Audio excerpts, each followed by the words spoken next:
प्रदेश में 23 नवंबर के दिन विधानसभा चुनाव होने हैं और उसी दिन देव उठनी एकादशी होने के चलते अभूत सावों का भी योग है। ऐसे में डीडवाना और नागौर जिले के उन परिवारों में मुश्किल खड़ी हो गई है जिनके घरों में देव उठनी एकादशी के दिन शादी है।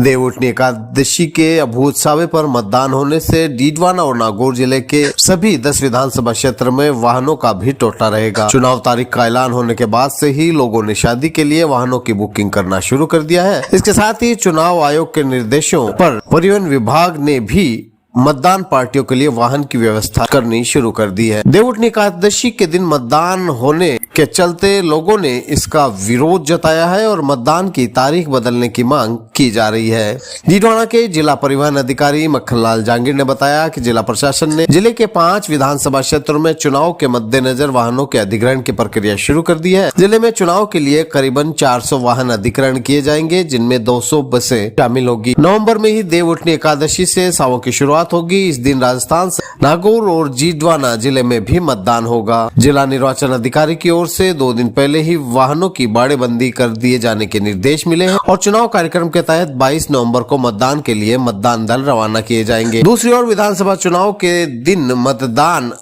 और देव उठनी एकादशी एक ही दिन होने की जानकारी मिलने के बाद जिले के उन लोगों में मायूसी छा गई है जिनके घर परिवार और समाज में 23 नवंबर को शादी समारोह है। ऐसे लोग अब चुनाव आयोग से मतदान की तारीख बदलने की मांग कर रहे हैं क्योंकि उस दिन कुचामन सिटी में कुमावत समाज का सामूहिक विवाह सम्मेलन है। इसके अलावा भी प्रदेश में कई और जगह सामूहिक सम्मेलन की जानकारी मिल रही है। लोगों का कहना है कि शादी की व्यस्तता चुनाव में मतदान पर खासा प्रभाव डाल सकती है। ऐसे में यदि मतदान हुआ तो वो लोग वोट देने के अधिकार से भी वंचित रह जाएंगे और मतदान प्रतिशत में कमी आ सकती है। इसलिए चुनाव आयोग राजस्थान में मतदान की तारीख में बदलाव करे। विधानसभा आम चुनाव 2023 के लिए हमें दिशा निर्देश प्राप्त हुए हैं कि 200 बसों का और 200 छोटी गाड़ी अर्थात बोलेरो, इनोवा इस प्रकार की गाड़ियों का हमें अधिग्रहण करना है। इस क्रम में अभी प्रारंभिक तौर पर हमें 200 अधिग्रहण पत्र प्राप्त हुए हैं जिनसे हम छोटी गाड़ियों का अधिग्रहण प्रारंभ कर चुके हैं और बसों का अधिग्रहण कुछ समय पश्चात करने के लिए हमें निर्देशित किया गया है। उसके अनुरूप जो है डेट हमें दी जाएगी, उसके अनुरूप बसों का अधिग्रहण किया जाएगा। चुनाव आयोग ने 23 नवंबर को जो तारीख घोषित की है, इस दिन राजस्थान प्रदेश में लाखों शादियां होती है। मेरा चुनाव आयोग से निवेदन है कि इस तारीख को बढ़ाया जाए या कम किया जाए, क्यों इस दिन लाखों शादियां होने के कारण और कई जगह पर सामूहिक विवाह सम्मेलन भी है जिससे मतदान में भारी गिरावट आ सकती है और मतदान में गिरावट आने से कई प्रतिद्वंदियों का चुनावी समीकरण बिगड़ सकता है और जनता को बड़ी भागदौड़ होगी।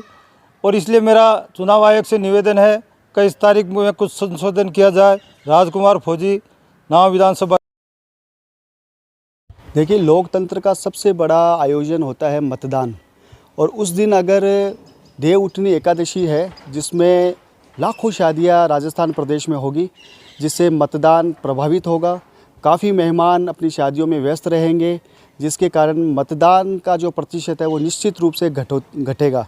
तो मेरा यही मानना है और यही कहना है चुनाव आयोग से कि मतदान की जो तिथि है वो या तो 23 नवंबर से पहले रखी जाए या बाद में रखी जाए, ताकि मतदान सही समय पर किया जा सके और मतदान का प्रतिशत भी बढ़े।